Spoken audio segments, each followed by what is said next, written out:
Airbus A300 veers fatally off course.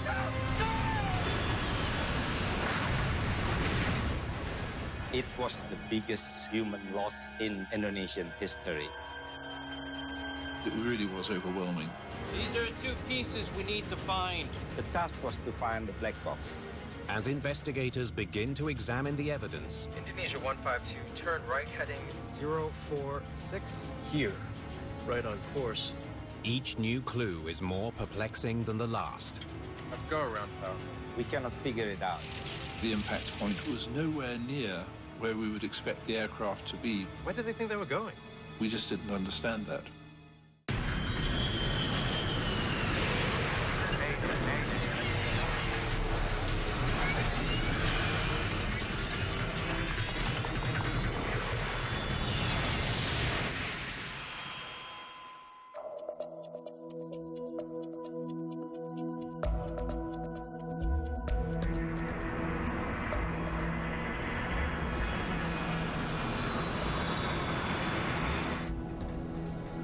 There are 222 passengers on board Garuda Indonesia Flight 152. They're on their way to the city of Medan, on the Indonesian island of Sumatra.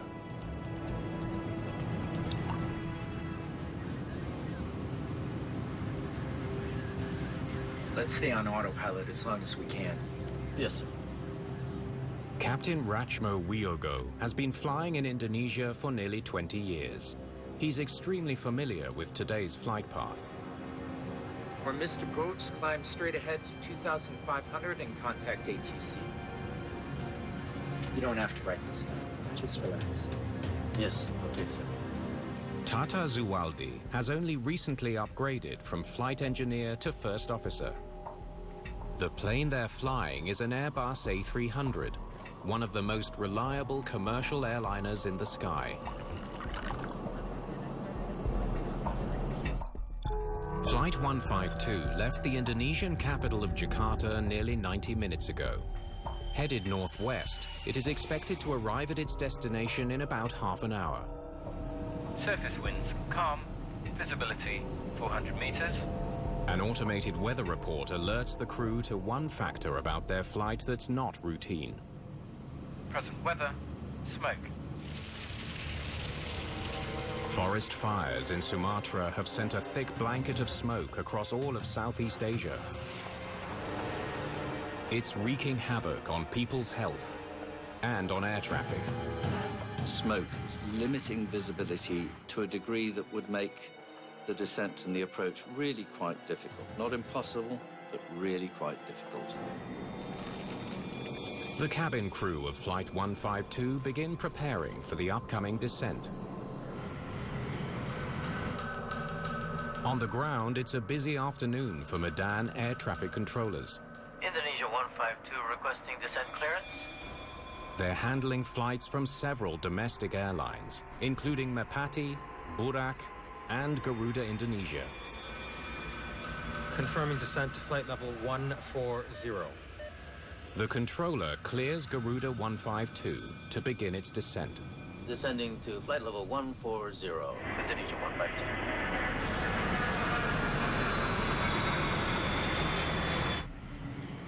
Medan Airport has just one runway.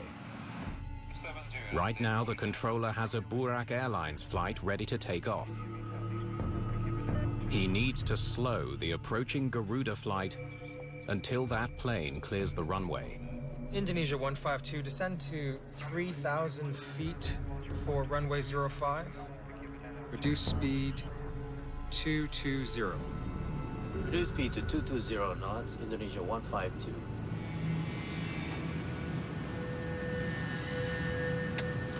Seatbelt, no smoking. Less than 15 minutes from the airport, Flight 152 descends through 10,000 feet. It's smoky here below 10,000.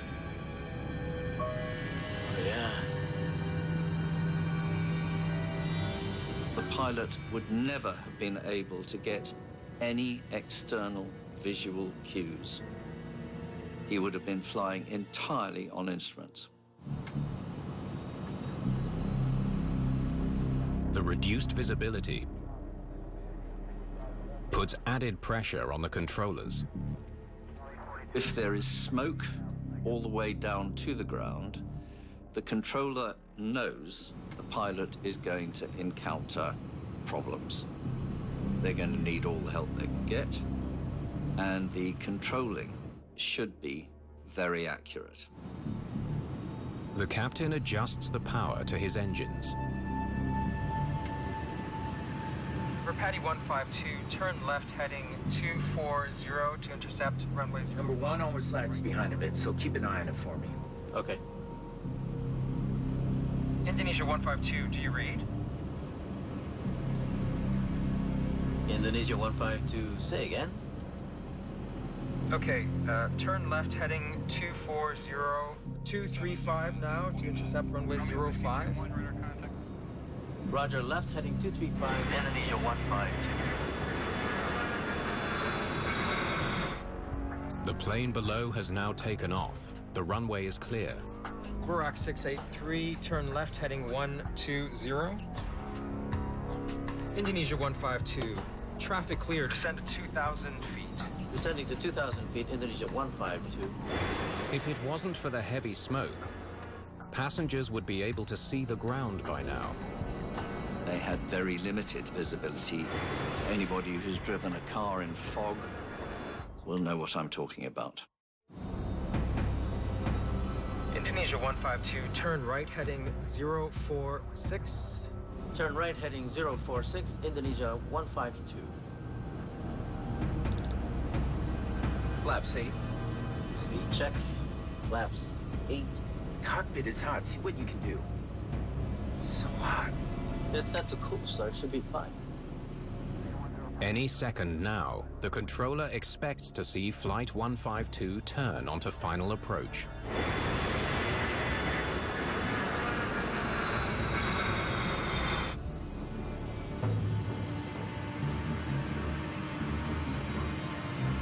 What? The Airbus has somehow become dangerously close to the ground. Come on! Climb! Climb! Climb! The crew struggles to raise the plane's nose and gain altitude. But the 130-ton jet takes time to respond. Time they don't have.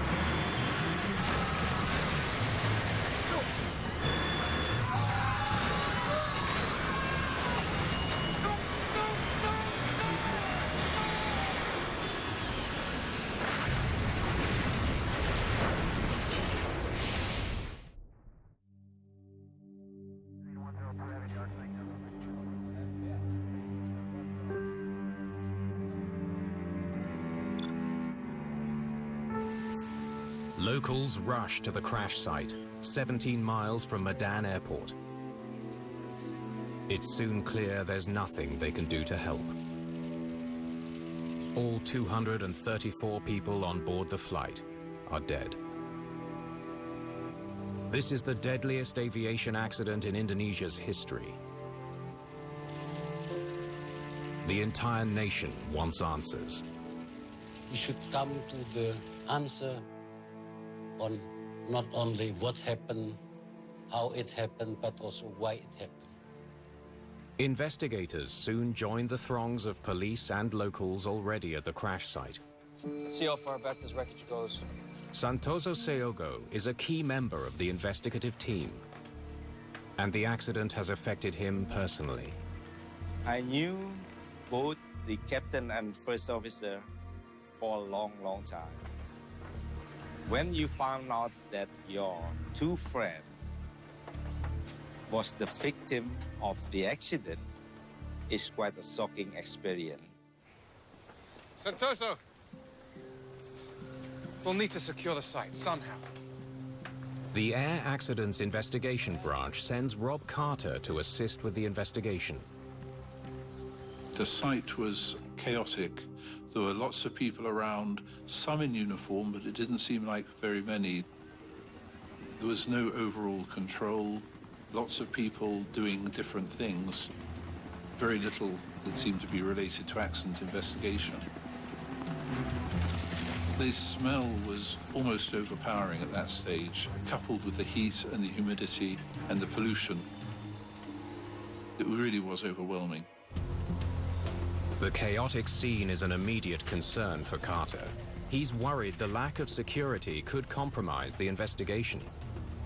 A tremendous number of local people were going over the wreckage in different ways, and they were carrying pieces away.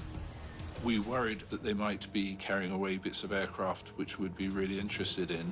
If authorities can't gain control of the site and protect valuable evidence, the truth about what happened to Garuda Indonesia Flight 152 may never be known.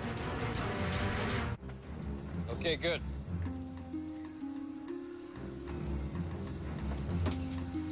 Left engine was found here. Excellent. The wreckage from Flight 152 lies 17 miles southwest of Medan Airport. The compact nature of the crash zone tells investigators that the plane was in one piece when it hit the ground. It looked as if we had most of, if not all, of the aircraft within an area 120 by 80. That's pretty compact. The wreckage tells investigators something else as well, something they can't explain. The debris field shows that the plane was flying away from the airport when it slammed into a hillside southwest of the runway. It's exactly opposite from the direction they should have been flying. One of the things that seemed so strange was where the impact point was. It was nowhere near where we would expect the aircraft to be for the proper sort of approach into the airport. We just didn't understand that. These are the two pieces we need to find. They hope the plane's flight recorders can help clear up the mystery. They should be in this area. Here. Okay, let's go. Our principle is find the black box, and the clues and the evidence are there. Investigators fear the boxes may have been carried off by looters. They recruit hundreds of local people to search for them. We were really looking very strongly for the cockpit voice recorder, flight data recorder, really to fill in any sort of detail on how this had happened. At the same time, they gather information from the air traffic controller, the last person to have communicated with Flight 152. They approached from the southeast. I was trying to bring them in this way.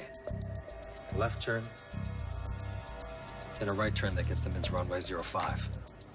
The controller suspects the captain somehow misinterpreted his instructions and missed the final turn. He didn't understand which way to turn. He made a left turn here instead. But without the cockpit recording and the flight data, it's impossible to say why the plane turned the wrong way.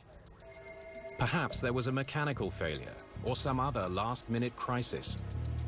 We could not determine why the captain made the aircraft turning to the left. This is very interesting. It's a big puzzle. With no sign of the black boxes, investigators gather air traffic recordings made in the tower. It's hoped they can shed some light on why the plane turned away from the airport instead of towards it. We were still wondering whether it could be some sort of systems failure, possibly even some sort of mild structural failure, some distracting aspect for the pilots. It really left that pretty wide open. Roll tape. Confirming descent flight level 140. The air traffic recordings capture only the radio calls between the pilots and the controller. Indonesia 152, descend to 3,000 feet for runway 05. They're not as helpful as a CVR recording, which would reveal all sounds and conversation inside the cockpit. Reduce speed 220. He needs to get Borak 683 airborne. But investigators listen closely for any clue as to why the A300 veered so badly off course. At first, the communication seems completely normal. For Patty 152, turn left heading 240 to intercept runway 05 from the right side. But then, the controller uses the wrong call sign. Yeah, Merpati 152. Now he's got Garuda 152. Records show that earlier in the day, the controller was talking to a Merpati flight with the same number, 152. It seems that now he's mixed up the two call signs. Instead of Garuda 152, he said Merpati 152. The Garuda pilot didn't pick this message up, for obvious reasons. Indonesia 152, do you read? Indonesia 152, say again. Then, suddenly, the controller realized that he'd given the wrong call sign, so he called up for a second time. Okay, turn left heading 235 now to intercept runway 05. Left heading 235. Roger, left heading 235, Indonesia 152. It appears the misunderstanding is quickly cleared up. The controller says they made that turn. After the brief moment of confusion, the Garuda flight is exactly where it should be. On heading 215, Indonesia 152.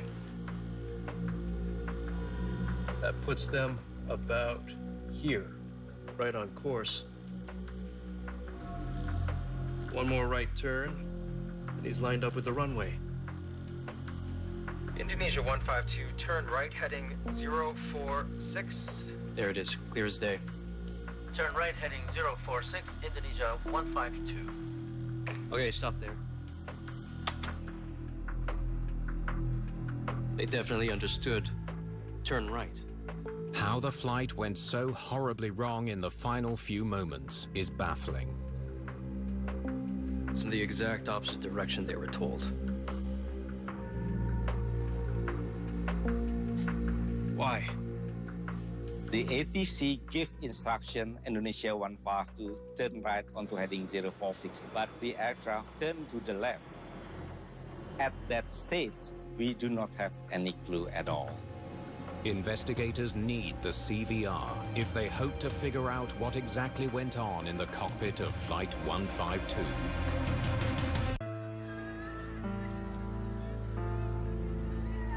A week after the crash of Garuda Indonesia Flight 152, devastating scenes of loss and suffering underscore the accident's human toll. Indonesians from all walks of life want to know what caused this deadly tragedy.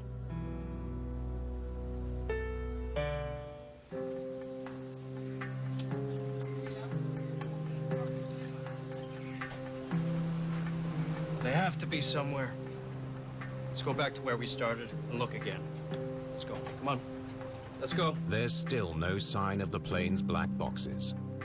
Investigators are beginning to worry that the answers so many people are hoping for may never be found. We've got to find them.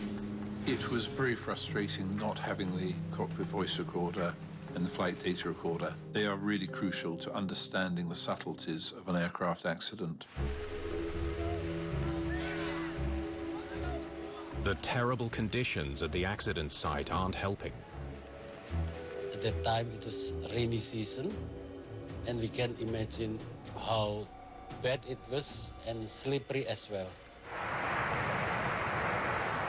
Despite the setbacks, the team presses on.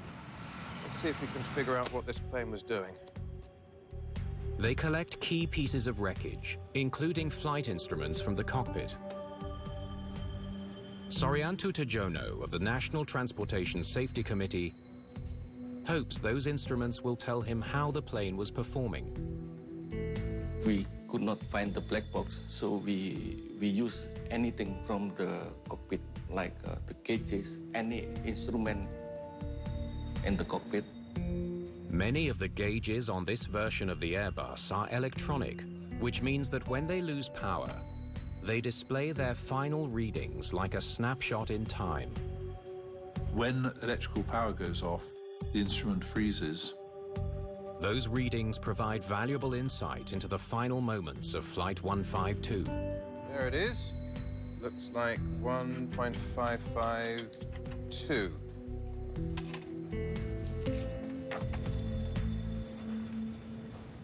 That's go-around power. They were trying to fly out of trouble. The engine instruments showed us that the engines were actually at a very high level of thrust at the point that they lost electrical power. The finding reveals that the pilots saw the danger ahead and tried desperately to get their plane to climb. The crew had responded by increasing the engine thrust when they realized they were close to the ground. As the evidence begins to add up, the likelihood of a mechanical failure aboard Garuda 152 looks increasingly remote. It sure seems like the aircraft was under control. Putting it all together, the instruments seem to indicate to us that the aircraft was what we call a going concern when it hit that ridge, that it was some sort of controlled flight into terrain. Controlled means that there's nothing wrong with the airplane.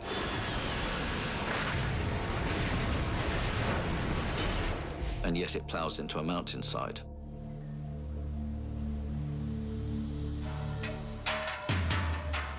It's been 26 days since the crash of Flight 152.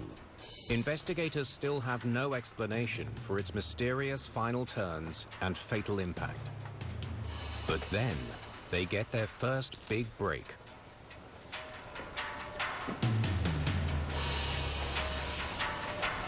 Well. It turns out that the plane's voice and data recorders were not carried off by looters, but they were almost completely hidden from sight in the dense Indonesian forest. It was a surprise for us to find that the two black boxes were sitting there for 26 days until we found it in a very soft soil and entangled with the root of the falling tree. Let's hope they hold some answers. They rush the boxes to a lab where technicians will work to recover cockpit sounds and conversation, along with detailed aircraft performance data. The long wait for the most crucial evidence is almost over.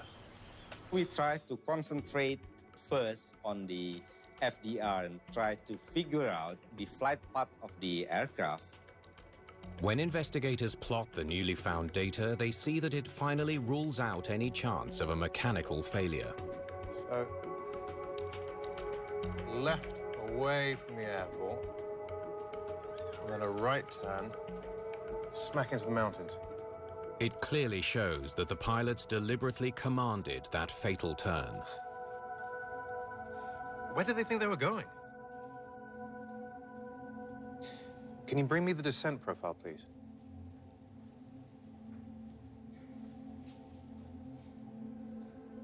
After we got the FDR, some questions got some answers. The data also shows that the plane was in a steady descent until it hit a treetop at about 1,500 feet. So why didn't they level off at 2,000 feet? Indonesia 152, traffic clear, descend to 2,000 feet. The crew was not cleared to descend any lower than 2,000 feet. They should have held that altitude. So here we were, somehow with the aircraft hitting a tree about 500 feet below its last cleared altitude. That was a real mystery. Investigators now know the pilots turned in a direction opposite to the controller's instructions and dropped below their assigned altitude. What they still don't know is why. They hope the cockpit voice recorder can provide an answer. Let's start with turn number 1. Here.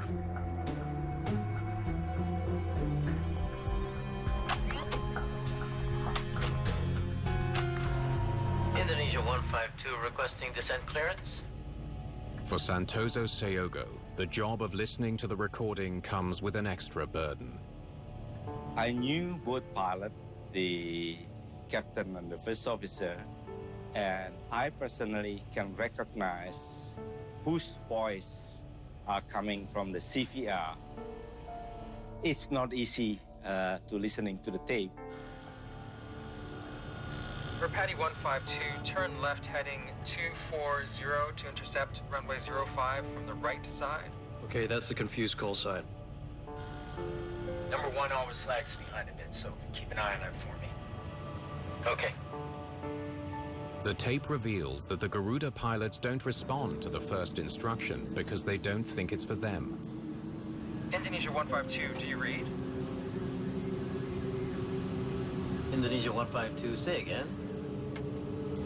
Okay, turn left heading 235 now to intercept runway 05. The controller repeats himself. Roger, left heading 235, Indonesia 152.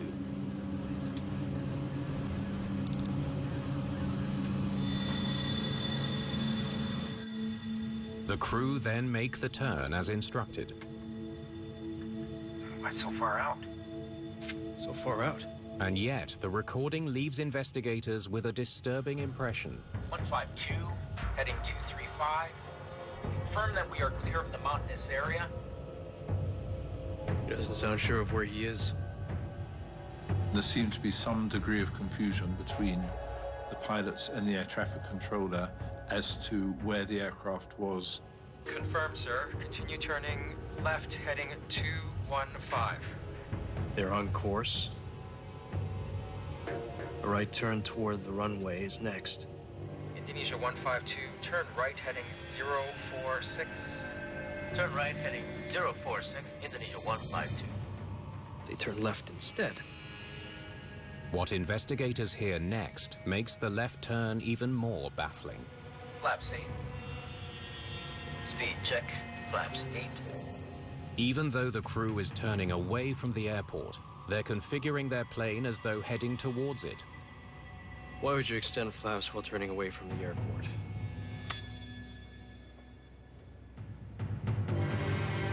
What if he thinks he is turning towards the airport? What if he thinks he's here? He believes he has to turn left to get to the runway. Feeling he may be close to a breakthrough, Santoso Seogo reviews the airport approach chart. The charts lay out what the normal approach is, and the pilots normally expect to fly that. He discovers that Garuda 152 wasn't on the standard approach. The standard approach to Medan is from the left side, which involves making a final left turn to line up with the runway. But because there was an aircraft departing, the Garuda captain was instructed to approach from the right side of the runway, requiring something he wasn't used to, a right turn before landing. The controller took them in a direction which was not what they would have expected according to the approach charts. But there shouldn't really have been a problem with that. Controllers are supposed to confirm the approach path with the pilots well before they get to the runway. How could he not have known which approach he was flying? Back to 127, please.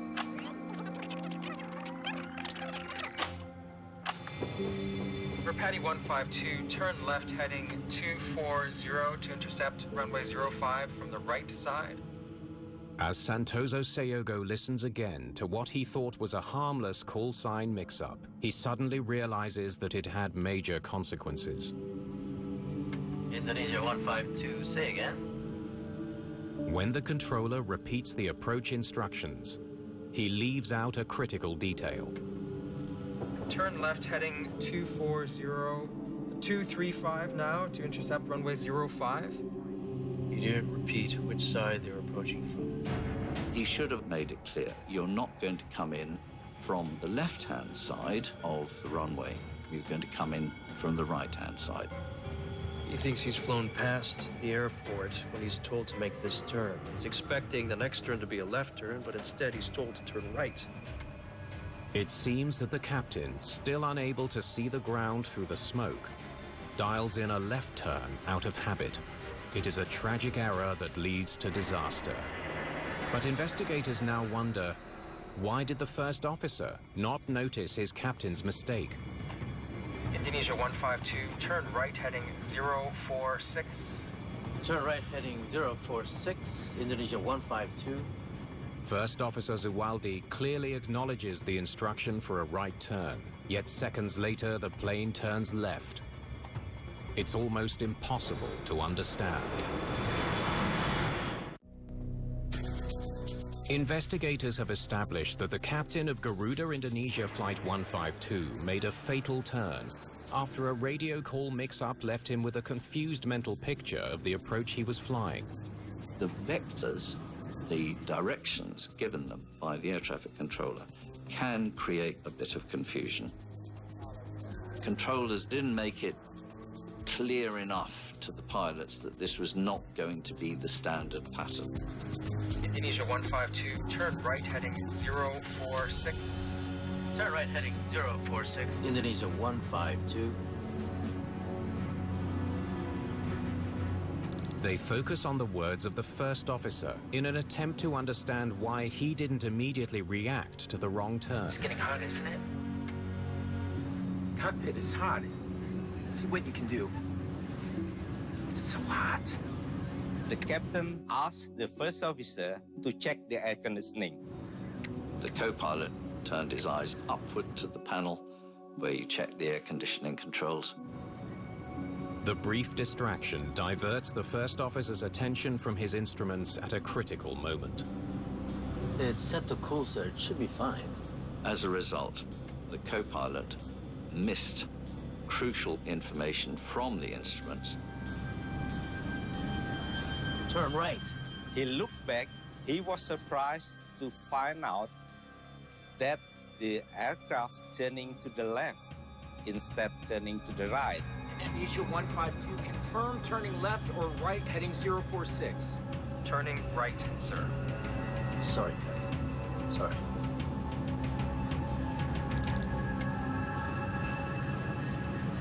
Roger, 152. 152, confirm you are turning left now. We're turning right now. 152, okay. Continue turning left. In all the confusion over which way to turn, Left. We are turning right now. Oh, God. Okay. valuable seconds are lost. Flying straight towards the mountain. There were many confusing factors for him. What? The smoke pollution was certainly one of them. The confused instructions of air traffic control. He did not really have a good mental picture of where the aircraft was and where it was meant to be.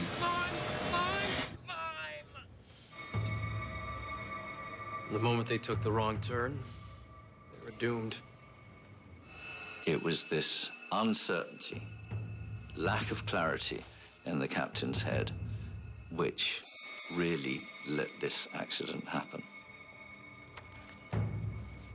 The recording helps explain how Garuda Flight 152 ended up so badly off course. But it doesn't answer another critical question. Indonesia 152, traffic clear, descend to 2,000 feet. Descending to 2,000 feet, Indonesia 152. The crew was instructed to descend no lower than 2,000 feet. And their autopilot should have kept them at that altitude. They had gone straight through 2,000 feet and were heading for 1,500. And that was too low. How did they end up below 2,000 feet? Either the autopilot had failed in some way or other, which is unusual, or the crew had input the wrong altitude. Unfortunately for investigators, the plane's autopilot system was destroyed in the crash. This impact was so severe, they could pick up the bits afterwards, but they couldn't establish whether there was something wrong with it on the day. Maintenance records show no history of the autopilot ever failing to maintain proper altitude, so a malfunction seems unlikely. And a report from Airbus all but eliminates the possibility of autopilot failure. Engineers calculated that the odds of such a failure are less than 1 in 2 billion. It's almost impossible for it to fail.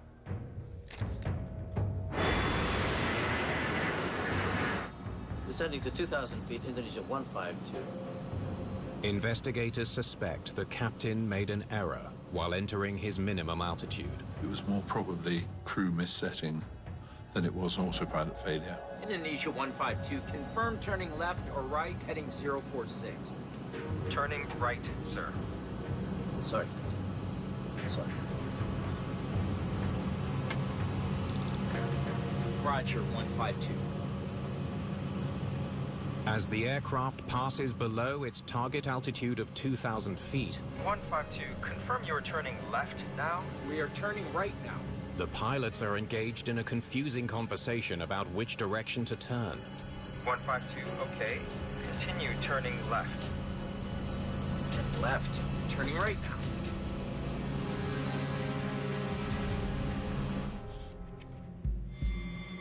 They were so preoccupied with their turn, they didn't notice their altitude. Both pilots didn't realize that the aircraft already left 2,000 feet. By the time the first officer does notice the dangerously low altitude, we're descending. What? it's too late. The quality of their monitoring of their instruments was not up to scratch. Come on, climb! No. Climb! Climb! And that's why they got too low and they hit the high ground.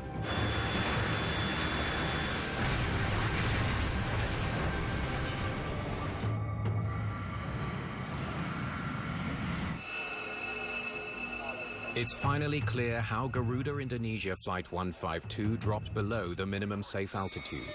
But there are still important questions to answer. Indonesia 152, traffic clear. Descend to 2,000 feet. The controller in Medan had a readout of Flight 152's altitude and direction. If he'd recognized the danger and warned the crew, hundreds of lives could have been saved. Why didn't that happen? Descending to 2,000 feet, Indonesia 152. Investigators need to understand why the Medan controller never warned the Garuda pilots of impending danger. They pore over the technical specifications for Medan's radar system. Most advanced radar systems refresh every 5 seconds. But they soon discover that the radar in Medan is far from advanced. The radar only refreshed every 12 seconds. That means the controller only gets an updated picture of where the airplane is every 12 seconds. 152, confirm you are turning left now? We are turning right now. A lot can happen in 12 seconds. So when the pilot turned in completely the wrong direction, continue turning left. The controller was not seeing what the pilot was doing. Oh, God. Until it was getting to be too late.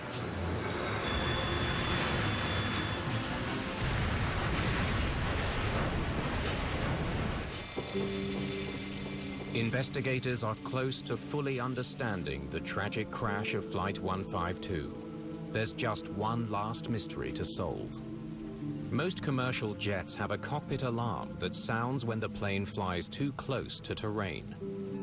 Terrain, pull up. It's called the Ground Proximity Warning System, a loud, automated voice alerting pilots to danger. One of the big questions for us was, why did the accident happen when the aircraft was equipped with a ground proximity warning system? According to the flight data recorder, the GPWS on Flight 152 was triggered 5 times. The crew should have heard the first warning 37 seconds before impact. But when they check the cockpit recording, they only hear the voice alarm once. Pull up, pull up, pull up. And it comes just 4 seconds before impact. Something's not right. They send the tape to an audio lab where sound technicians enhance the quality of the recording.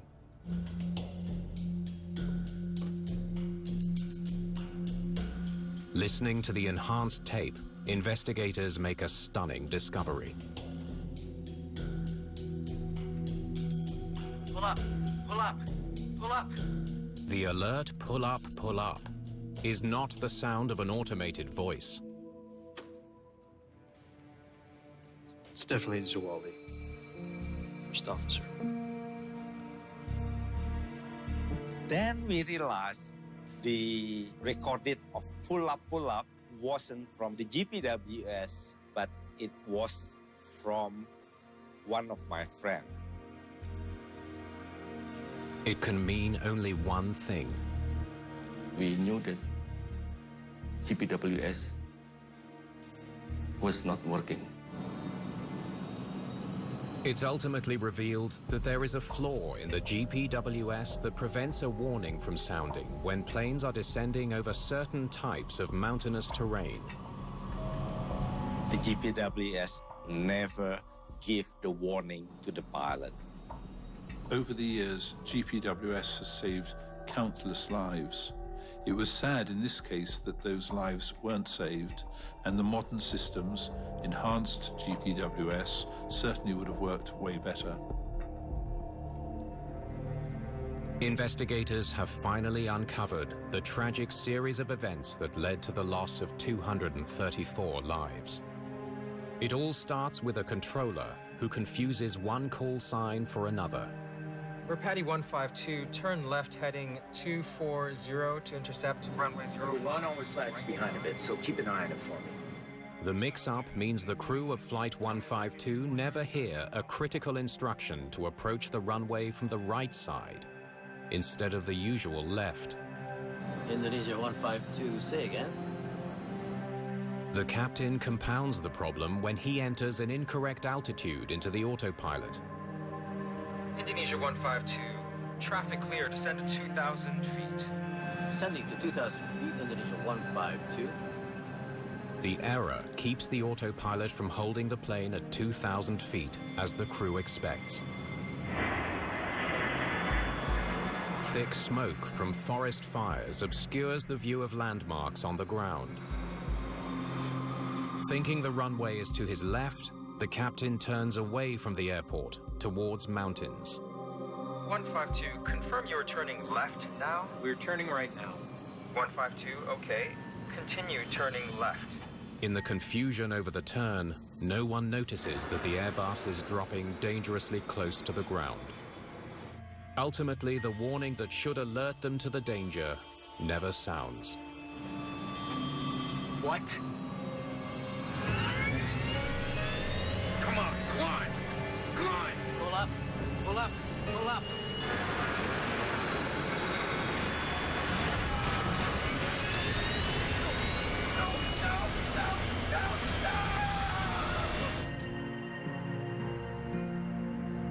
In their final report, Indonesian investigators call for improved communications training for pilots, as well as upgrades to Medan's radar system.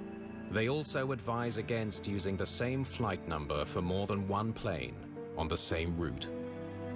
I think what really hit home to me about this accident and the loss of so many lives was how avoidable it was.